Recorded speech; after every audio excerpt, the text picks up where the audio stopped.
Hey guys, thank you so much for being here. My name is Felicia from Sweet Georgia, and we come here every Friday to talk about something to do with the fiber arts. Today, we are going to have a conversation with somebody about the fiber arts. We're going to talk to Melissa Littlefield, and she is from Knitting the Stash. So you can find Knitting the Stash as a podcast on YouTube. You can find her on her website. She's also come out with two newer things that I wanted to share with you guys as well. One of them is she's doing something called the Flock Farm Yarn Shop. And so that is an online store where you can find farm to skein yarn, and so that's something that's available. And then the other thing that she's doing is she's starting to make knitting classes online, and so I wanted to share both of those things with you and also to have a chat with her about all of these things. As you know, we have done many of these conversations before with other Sweet Georgia brand ambassadors, so you can look back in our channel, in our feed, and see the interviews that we've done in the past. I've enjoyed these conversations so much. It is really nice to be able to connect with people and chat about the things that we love to do. So I am very excited to talk with Melissa. It was a wonderful, very warm, very relaxed conversation. And so I'm looking forward to possibly even doing this again because Melissa was so easy to talk to and we could have talked for hours. So I hope that you guys will stick around for today's conversation. There you go. Anyways, how are you? Good. It's nice to see you. Yeah, you too. I feel like I've known you for a long time because I took your craftsy class a lot like years ago, and then read your books and like this whole Sweet Georgia thing. So I feel like I know it's odd, but it's like because you're such a media personality, I feel like I feel very comfortable, like we've met before. I know, and I'm watching some of your vlogs, and then you just like the same. Yeah, exactly. Yeah. Your sweater is beautiful, by the way. Thank you. I feel like you've created so many nice spaces for makers to get togetger, and it's one more opportunity. So yeah. Thank you. This is the Isabel Kramer's the Nasrin pullover, and I don't know, her designs, they somehow like you find designers where they fit your style and your body, and you're kind of like, okay, you gotta just keep making these sweaters. I think I made her Alias sweater twice. And that was like way back when I started sweater knitting. And it was the first sweater that really like it clicked. And I was like, oh, I can do this. I understand the components. And, I was making it out of both of them out of yarns that were like completely not called for in the pattern, but it taught me a lot about how to figure out gauge and, grist. And, it's like those kinds of processes can teach you so much about sweater knitting. It's like one of those things. So yeah, I've knit a number of Isabel Kramer designs as well. I just find that they fit really well, and they are lovely. They're just really elegant, and then they're relatively easy to knit, but at the same time, you're learning a few little techniques here and there. So yeah, it's always been. And I think she must have an excellent tech editor. Like, just my sense is like if she's grading her patterns herself, or if she's the tech editor and they're collaborating, there's something good going on there. So it's a good marriage of ideas and math. Yeah, and her photos. I love her photos. I want to style my photos like that too. Oh, I think maybe we just don't want to be Isabel Kramer. I did once see her from afar at H&H in Germany, and she was like at another booth, and we were standing at our booth, and we're like, there goes Isabel Kramer. It's just a moment there. Yeah, I would have held myself back, like, don't run across the room and just be all fandom, but yeah, my sense, exactly. Yeah. Fantastic. So like for people who have sort of not come across your work on YouTube or anything like that yet, can you tell us a little bit about you and your background? Because you have a very, very interesting background. Like you have professional life, and then you have this hobby life, or this knitting life, and the wool world. And I want you to just share a little bit about like what you do. Okay, I'll try. Maybe I think you're referring to the fact that I'm a professor at a university and I do all this like side hustle knitting stuff. So the two of them, I think, overlap in some interesting ways. I think the teaching component of what I like to do and the learning component, that all seems to kind of mesh seamlessly. Like getting into knitting for me became another thing to work on and solve and think about and research and, really just dive deep into. Sometimes it takes over my day job. And I also was thinking that the day job of being a professor, it's another thing that works well with knitting, because when you're a professor, you're used to very incremental gains, like you're writing a book. And so you one day you do this much research and you write a sentence, and 7 years later you come out with a book. So I think knitting a sweater is similar. It takes a similar, I don't know, like patience or something, this belief that it's going to be finished in the end, stitch by stitch. So I think those things kind of fit well. Like I think there's a kind of synergy between being a professor and being a knitter in that respect, for me at least. And so I started all this knitting stuff after my son was like 8 or 9 years old, I think. So I had been doing cross stitch before that. And I remember my last cross stitch project, I was pregnant with my son, and my cross stitch thing kept getting farther and farther away from me as I was working on it. And I finished it right before he was born. And then I didn't craft, adult crafting for many, this, you have small children. The thought of putting all those cross stitch like threads on the side of the couch or wherever I was, and like having little hands come across them, I was like, oh, this isn't good anymore. So I think I stopped crafting, aside from kid crafting, carving pumpkins and doing all the kid Play-Doh and everything, until about 2012. And that's when I picked up, I think I was at one of those big box stores, and I found a or like learn to knit kind of book, and I picked up a skein of yarn, and I was like, I can do that. I remember knitting when I was a kid. My aunt taught me, I can do this again. And I could not for the life of me figure out my knits. And I was knitting English style and purling continental. I mean, there was some weird stuff going on. Like changing yarns and changing hands. Yeah, I mean, it was not a pretty thing. And of course, so the first project I decided to undertake was an entrelac scarf, like of all things, So I was watching YouTube, and I wish I could remember the name of the woman who was doing the YouTube instruction on this entrelac. And I was like, wow, YouTube instruct, you can learn this stuff just from like watching people on a screen. This is amazing. And yeah, so then I just started learning more and more about yarns and figuring out that there was this thing called wool that was very different from some of the acrylic stuff that, you could see in the big box stores, and where is it produced? And, you go down these rabbit holes. And I think in 2015, I started spinning, and that's when I found your craftsy class and JC Boggs Faulkner's craftsy class. And once you learn about yarn construction and spinning, you start thinking about yarn in a very different way, and then you start thinking about knitting in a different way. So for me, as I was saying, like being a professor, you're constantly going down these little research rabbit holes and thinking about, how do I improve? What do I want to learn next? What are these techniques? Can I teach myself? Can I teach other people? It seems like I don't know if that answers your question. It's kind of roundabout way of answering your question, but I think that's how I ended up on YouTube. I wanted to ask you a question about that, like about being a professor and then working in academia, and also with knitting and crafting and things like that, the mindset around not being able to make instant gains, like not being able to produce a book like overnight or within a month, that it does take a long time. Do you find that there are people that you've come across in academia who find it difficult to acclimate to that, like to get used to the idea that you can't get things done right away?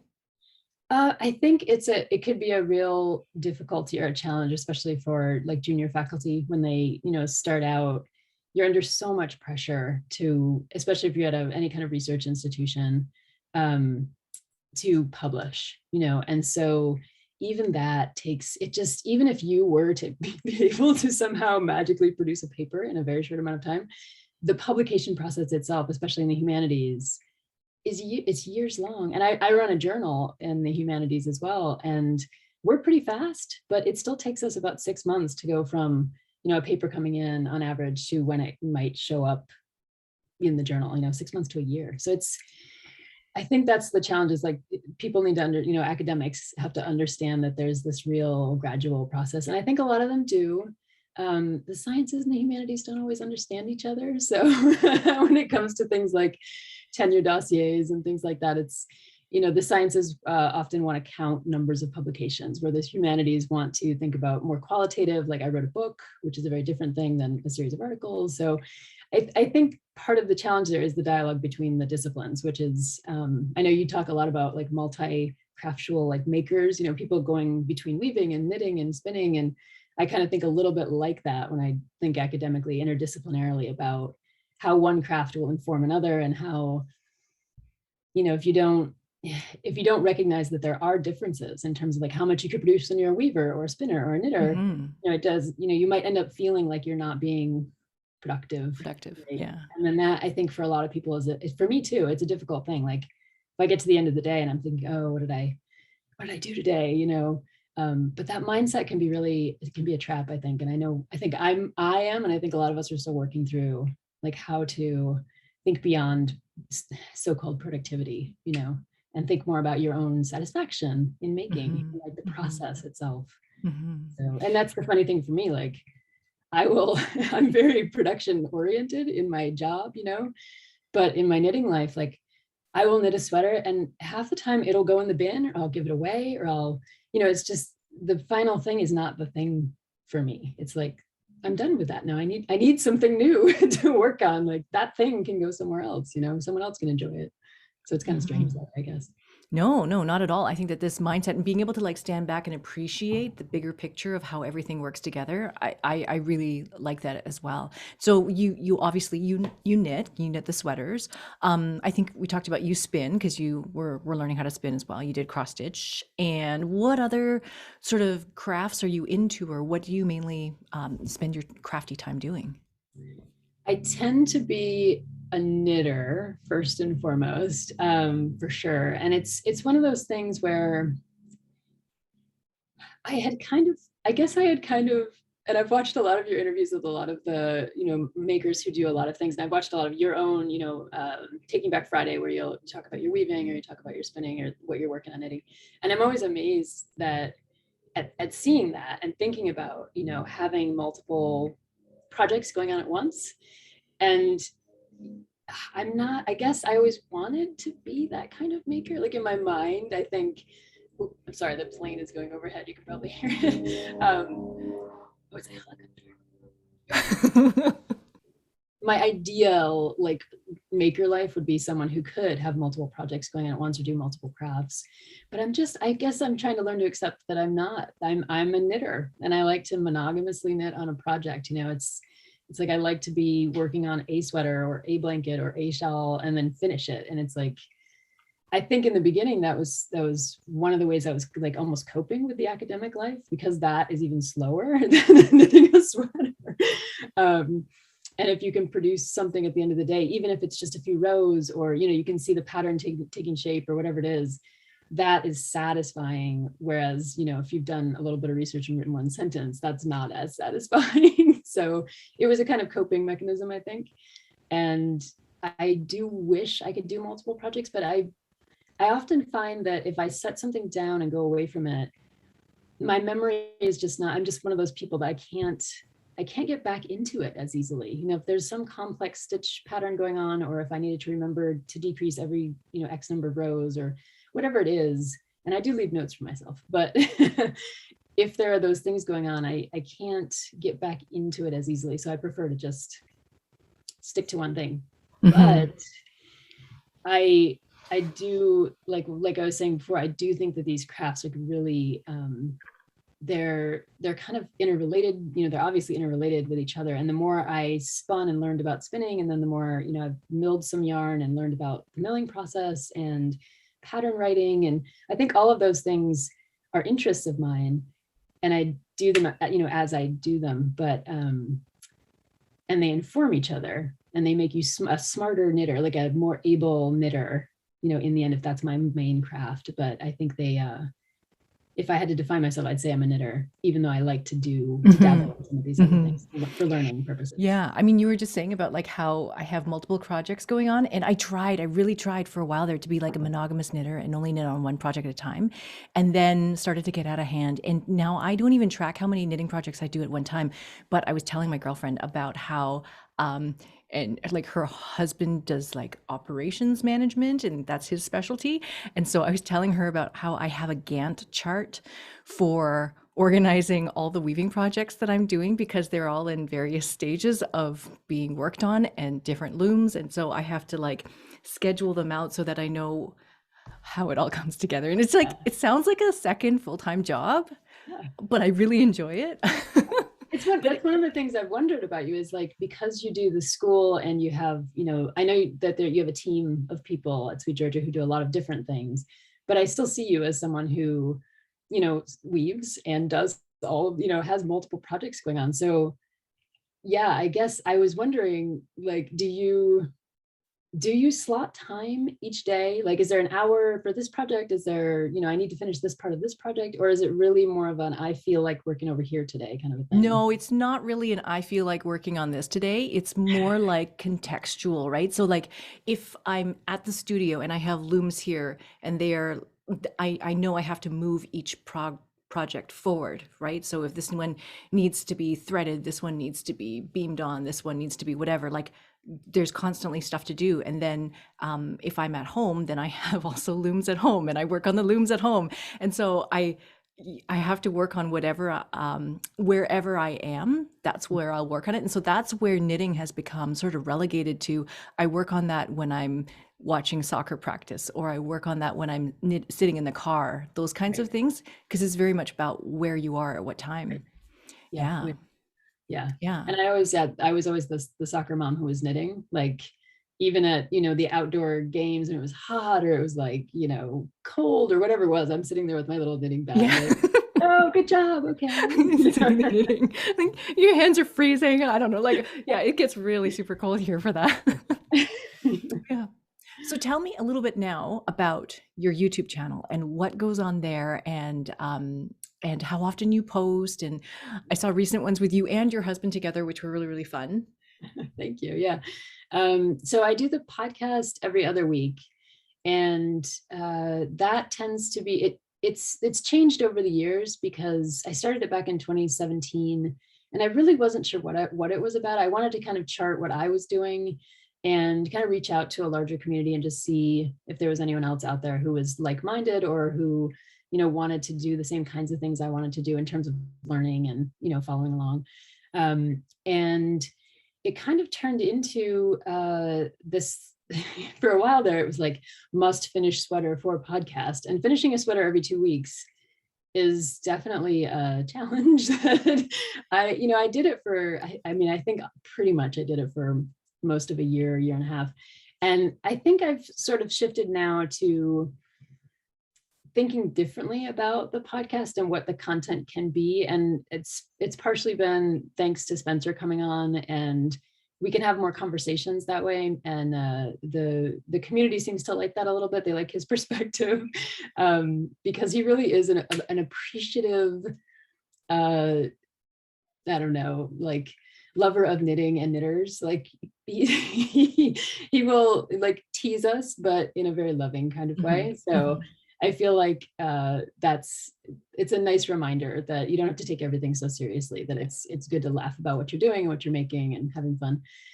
So the podcast now, it's every 2 weeks, and I'll do a little bit more of the works in progress as I go, and getting back to some of the roots of it, which were, largely like sharing my successes and my failures, things as I was, working along, because I think that's important for people to see. I think when you have this Instagram life or this YouTube life, there can be this impression that you are perfect somehow, or that you only make things that fit, or, you only do things the right way.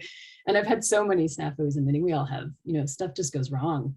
And I think it's really fun and useful to share those things as well. It builds community and it might help somebody else, So now the podcast is a little bit more about works in progress up to a finished object, which I think is, I'm cool with that. I'm learning to kind of roll with that a little bit because I've taken on this other work for Teachable, doing these online classes and the yarn shop. So I don't have as much time anymore to do just, the sweater knitting for the podcast. And that's my compromise there a little bit. And then I do tutorials. So, and those are a little bit more sporadic. It kind of depends on if I'm teaching online other classes, and can I pull little snippets out, and what am I working on at the moment, and do I think I have a tutorial that would be helpful for someone? So those get posted. Maybe I post one every month or two, something like that. But those seem to be really cool in the YouTube world because they bring people in. People come in for one thing, this too, right? And then they find something else that they find useful, or that they want to interact What's with. been your most popular tutorial? Like, what have people come to you for? Actually, it's the washing the fleece Mm. video of all of them. And I think it's partially because Spencer makes a funny cameo in the middle of it, where I left the fleece in the bathtub and the poor man had to go in there with like the rubber gloves and like try to move it all around and rinse it or something. But that one seems to be pretty popular. I think it's one of those videos where I remember looking for one like it online when I first started washing fleece. And I couldn't really find one that took you all the way through the process and actually talked about like how you do things and why you do things. And so I just felt like putting one together, and that's been the most popular one. Yeah. So for a knitter, it's the washing the fleece video that really That's interesting. I just washed my very first fleece this past weekend. Cool. Yeah. What kind was it? It was a pulled Dorset. Ooh. Yes. So it was like Greta and I had gone to the fleece auction like maybe a couple months ago, and we bought 3 fleeces, which we didn't intend to buy, but we did end up buying these 3 fleeces. And we bought the pulled Dorset because it came super highly recommended. The judge was like, "Oh, I know it's a meat sheep, but the fleece is like really, really, really good, and it's springy and sprungy." And so we washed it on Saturday as a group and like learned how to wash fleece, and it's drying right there outside, like 10 yards away from me. So we're gonna learn how to spin that too, and how it is different from other, like what you do after you have it washed, and how do you prepare it, and then how are you gonna spin it, and all this kind of stuff. That'll be cool. Yeah. So you actually mentioned 2 rabbit holes that I want to go down, and the first thing is the you were saying the shop. So the first thing is the shop. Okay, so let's talk about the Flock Farm Yarn Shop, because what is the shop, and what is happening with the shop, and what do you put in this shop, because this is special. Yeah. So the Flock Farm Yarn Shop is it's still tiny because it's only about 4 or 6 months old, something like that. But it features yarn. Right now it's just yarn, not roving or fleece or anything else, from small independent shepherds or small farms. So it all started because I had always on my blog done interviews with small indie producers. And I think this was partially because I joined a guild when I started spinning. And part of the guild, we had members who had sheep flocks. And so I started getting involved with shearing and going to visit the sheep. And I knew a couple different producers, Kathy and Christy, and I got quite close with them. And, I was involved in a lot of their sheepy things.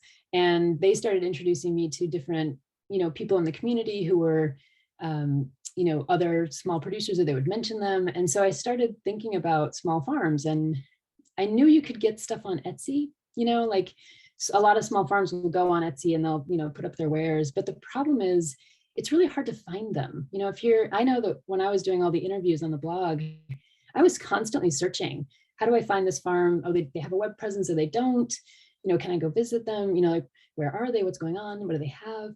And so I wanted to have a shop where I'm hoping it'll become kind of a hub for makers and producers to kind of connect and find, so that, you can get breed specific yarn, or you can meet the sheep that, your yarn is coming from, and just get a sense of the whole chain, the process of raising the sheep, shearing the sheep, sending it to the mill, producing the yarn. And the yarn is all different, different producers are looking for different things with different breeds. So you get this wide variety of yarn that you just can't get anywhere else, because it's from these small batches. So that's the main thing that's going on in the shop. And I'm really excited about it. You can probably tell, because I feel like it's, wool in this country, in the US at least, and I don't know, in Canada, I assume it's kind of similar. It's an undervalued and underappreciated market. So if you're a small producer and you're selling your fleece to the wool pool, you're getting like maybe less than $1 or $1.50 for a pound of fleece. And you can try to make a living that way, but it's not easy. And a lot of small producers really love their flocks. They often sell their fleece to, hand spinners, and then some will, save up enough or have a big enough flock to send to the mill. But a lot of the mills in this country just aren't, they used to not be able to do small batches of 5, 10, 40, even 40 pounds, So now we've got better mills. We've got mills that can do smaller batches. We have mills that are guaranteeing that, you're going to get back the same fleece that you sent them. And we have small producers who are understanding that they can add value to their fleece by turning it into yarn and then finding a market for it. So I'm kind of like, I guess I'm kind of like the middleman. I'm like the marketer to try to help connect, all of these small producers that I'm trying to meet and, make connections with makers who want to work with this particular kind of yarn. So that's, it's a real passion. I feel like I've been working on it since I started the blog, and it's finally turned into a little shop, which makes me pretty happy. So this is like I've recently had a number of conversations with people about this idea of like small batch yarn, locally milled yarn, local raised sheep, all of these kinds of things. And you have a bit of a network of mills that you could work with, or that you could connect other wool producers with. Is that kind of how it would work? Slowly over time. There are a bunch that are closing down, and there are other ones that are opening up. So it's a very it's a variable kind of marketplace right now. And getting into the fiber mill business is a little tricky because you need the equipment, and you're either buying a massive pole barn and putting in, 100-year-old equipment that's going to need tinkering, or you're buying the kind of small batch stuff that, you can only produce so much at a time. So it's an interesting environment. I've had a lot of conversations with mills. I'm thinking of Anne at Blackberry Ridge Woolen Mill in particular, up in Wisconsin, and she is an amazing spinner. She has the knowledge that woman has is like incredible, because the yarn that she produces, I've seen it from a number of small batch farmers now, it's just gorgeous. It's always gorgeous, so it's like, what I worry about is that we're losing so much of that knowledge. The Finger Lakes Woolen Mill that was right across the lake here from me, Jay passed away a couple of years ago, and I haven't been able to get back in touch with Suzanne, and I don't know what's happening with them. And, I know that Blackberry Ridge, Anne's trying to pass it on. And I know there's a consortium of people maybe trying to take it over now. So it's, yes, putting people in touch is one thing, but it's such a tricky, it's tricky because different mills have different standards for the kind of staple length they can take, what kinds of yarns they can mill, whether they're woolen or worsted spun.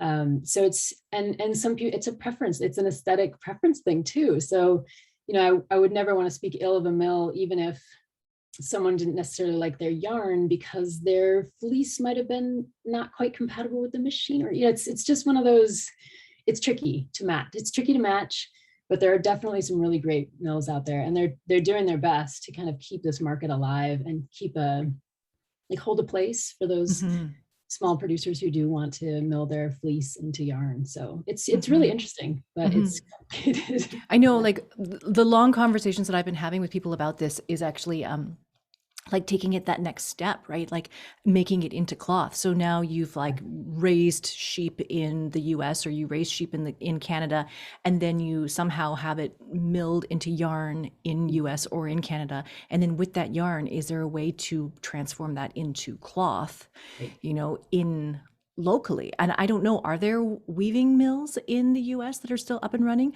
We discovered one on the Sunshine Coast, and it's weaving on equipment, like you said, like from 100 years ago. Her looms are like from 1936, and she has equipment from 1890.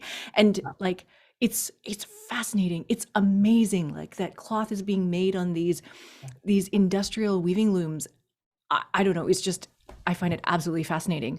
But are there a lot of things like that going on in the States, maybe? I don't know as much about the weaving end of things, but I would guess that there would be a few discoveries to be made, as you just said. Like you might find a few hidden gems around the country. But I haven't heard as much about it. But again, I haven't been looking as much. But I think it would be fascinating to know, because I think that final step of making it to cloth would be, one of the ways that the industry could, help to bring itself back potentially. It's usually so much cheaper for people to, go overseas, export the materials out, and then bring them back. And even the washing of fleece is one of those things that gets shipped out of this country. There's only one or two places. Well, I know there's one in North Carolina that really washes a lot of, like can do it on an industrial scale.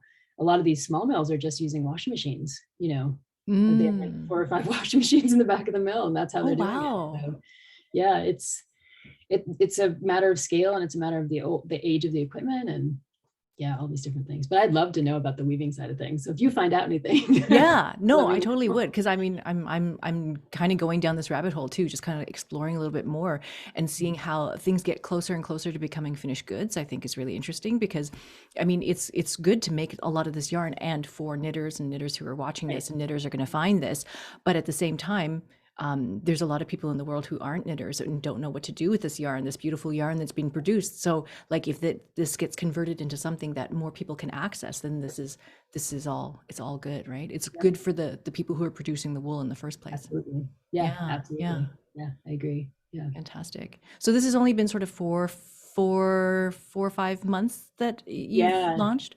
Yeah, I built the website this past summer, which was that in and of itself was kind of like way harder than knitting a sweater. It's like, but and I'm an academic. I have experience with computers and lots of I teach tech and science and things, but that was an experience.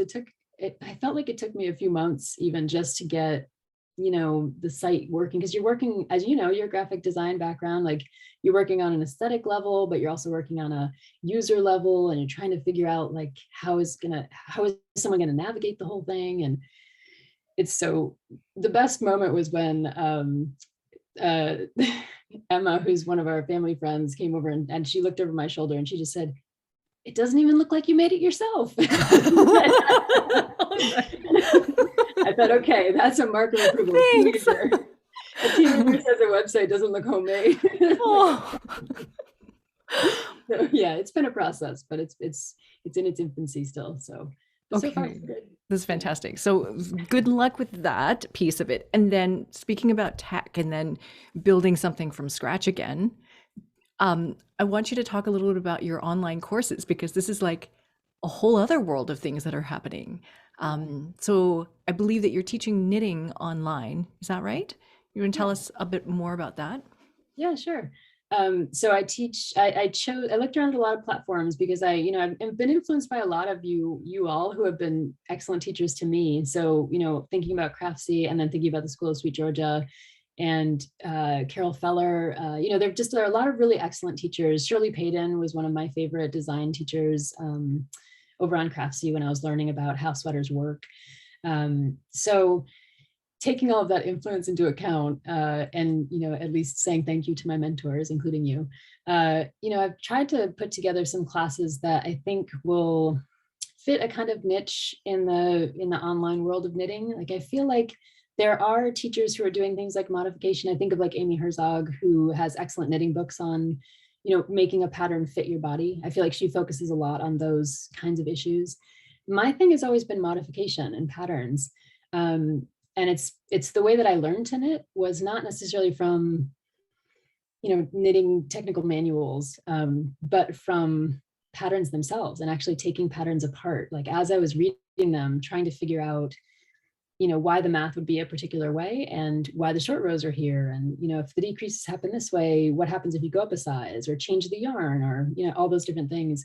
And I feel like those are the kinds of things I try to bring to my classes. So the classes tend to be about, I have one up on beginning sweater modification, which deals a lot with that fit aspect of sweaters and yarn, choosing a yarn substitute, or adding certain kinds of small, things like adding a pocket or changing your sleeve length or something like that. And then I just finished a more advanced class on inspired by design. So that one really takes into account, like, what can you do with patterns? Like, how can you take a pattern and then just do something really funky with it? And one of the sweaters that I talk about in that class is this one. This is the Samantha jumper that's out of the SweetGeorgia yarn. This is the DK, the silk. It's BFL and silk, right? Oh, the DK nice. yarn. Yes. And it's like so soft. I love that sweater.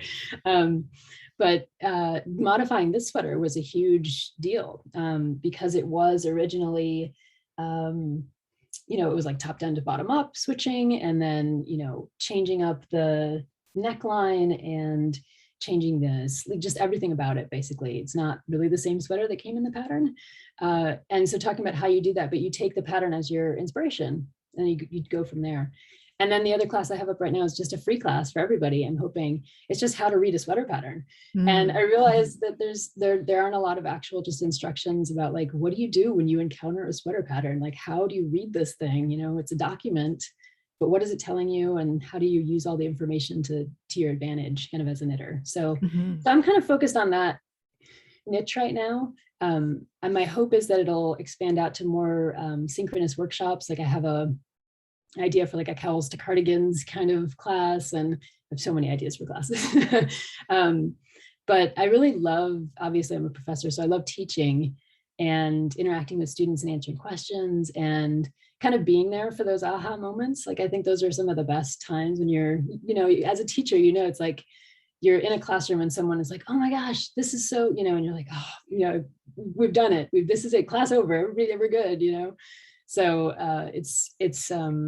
yeah, I feel like that's kind of like the other passion in my life is like trying to help other people feel comfortable and empowered with their knitting so that they can produce things that they actually love in the end. You know, I think a lot of knitters can end up, like crafters in general, you can feel disappointed. And I don't, you know, I want to like kind of stem that disappointment a little bit and keep people going in the crafting world. So yeah, absolutely. I mean, it can be really discouraging if something that you make didn't fit properly or didn't feel good, and you've put all that energy and time into something, and then you're just and then, you know, you don't want to lose knitters from the community because of the projects that they've made. So yeah, encouraging everybody to get the skills for sure. I think it's important. Do you have like a knit night that you go to? Do you have like a community of knitters that you hang out with locally? I do have my, we call it like spinning ladies. So I actually met them through the guild many years ago. And every Wednesday we would just meet at Debbie's house, and everybody would sit around, and some people would be spinning, some people would be knitting, some people would be tatting, you know, like this is a very multi-craftual kind of community. And I think there were, you know, 5 or 6 of us who would get together, and it was every week, you know, and then the pandemic happened. And being the professor, I was like, we could Zoom. So we've started Zooming now. So we Zoom on Wednesdays. And that's been just such a wonderful community for me. Like these ladies they're like the you can do anything kind of ladies. Like they garden and they sew and they knit and they spin and they, you know, build things, and they are shepherds, and they're the kind of women who just go out and get it done. And I find that so inspiring to hang out with them, because they just have conversations that I just feel like I'm just listening in. You know, a lot of them are a little bit older than me, and they have a lot, you know, more experience and in life in general and in crafting as well. And they just, you know, I just feel like I'm kind of eavesdropping on this wonderful conversation about just knowing everything in the world. You know, like they started talking about candle making the other day, and I was just like, oh, candle making. You can do that? You guys know about that? Like, where do you get your wax? Sounds interesting. So that's my group. And then I feel like we used to, well, the guild has a knitters group as well, but I haven't really joined up with our knitters group as much as with this spinning group. So it's an interesting, the guild is very, very large. So it's kind of nice that it has little pockets for everybody, lots of weavers in there. And I don't hang out as much with the weavers. But we all got together for the sheep to shawl in Wisconsin, 2-3 years running, something like that. And that was great, because it brought the spinners and the weavers together to do this project, which was, that was a fantastic experience. I really love doing that. Yeah, I've only ever seen a alpaca to shawl, which was like a mini version of a sheep to shawl. Oh no, it was an alpaca to scarf, to make it like doable in a shorter amount of time, I think it was. So were you one of the spinners on the team then? I was one of the spinners on the team, yeah. And luckily this particular one wasn't an actual sheep to like, I've seen those where they actually bring in the sheep and like shear it right there, and then they we brought in our fleece fully washed, and I think it was dyed by somebody, so it's a little different. But yeah, I was one of the spinners, and it was just really fun. I think there were 4 or 5 other groups competing. We were competing, and I didn't care so much about the competition, but I just loved like being I'm not usually on a team. Yeah. I loved being on that team and just being surrounded by other makers, and everybody was, you know, focused, and helping each other. And it's just one of those nice environments that you don't often find. So I really loved it. Yeah. That's fantastic. Fantastic. Thank you so much for sitting down and having this conversation with me and showing us your beautiful sweaters and telling us all about everything you're doing on the YouTube channel and the shop and then the online courses now, and also your books and things like that and everything that you're doing in your professional life. If people want to find you and follow you, where is the best place that they can do that? Just knittingthestash.com. It's pretty much everything. You can find the podcast there, the Block Farm Yarn Shop, all the links to all the classes. So it's become finally one place to find everything. Okay. knittingthestash.com. Fantastic. Thank you so much, Melissa. Thank you for spending the time. Thank you, Felicia. Those were excellent questions and really fun to talk to you. So thank you. Thank you.